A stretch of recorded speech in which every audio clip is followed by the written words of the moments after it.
გამარჯობა, მე ლაშა ვარ Tegeta Motors-იდან. ზაფხულში ავტომობილით მგზავრობა ხშირად შვების მონგვრელია, მაშინ როდესაც ძალიან ცხელა და რთავ კონდიციონერს. თუ კი არ გსურთ თქვენს ავტომობილში კონდიცირების სისტემა ყველაზე შეუფერებელ დროს გამოვიდეს წყობრიდან, ან სალონში ალერგიული მიკრობები და სოკოს ბაქტერიები გამრავლდეს, გაითვალისწინეთ ჩემი რჩევები, რომელსაც ახლა მოგიყვება. ავტომობილის კონდიციონერის მუშაობის პრინციპი დაახლოებით იგივეა, რაც ჩვეულებრივი სახლის მაცივარი. დახურულ სისტემაში კომპრესორის მეშვეობით ცირკულირებს ფრეონი, რომელიც სითბური გაცვლის პრინციპით აგრილებს ავტომობილის სალონს.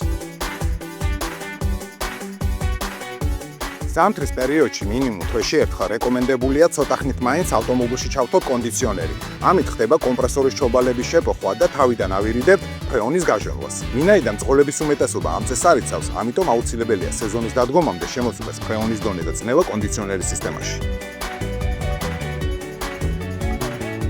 პირველი, ყველაზე გავრცელებული პრობლემა ეს არის ფრეონის ნაკლებობა ან საერთოდ არარსებობა სისტემაში. აუცილებელია დადგინდეს ჟონვის მიზეზი, რომელიც შეიძლება გამოწვეული იყოს მილგაყვანილობაზე მიკრობზარით ან მილების დაზიანებით. მეორე, შეიძლება სისტემას არ აკლდეს ფრეონი, მაგრამ შესაბამისად ვერ აგრილებდეს ავტომობილის სალონს. ამის მიზეზი კონდიციონერის სისტემის დაბინძურებაა, რომელიც აუცილებლად უნდა გამოირეცხოს და შემდეგ ჩაისხას ახალი კომპრესორის ზეთი და რეაგენტი. ამის მიზეზი სწორედ კონდიციონერის სისტემაში წყლობით დაგროვებული ჭუჭყია.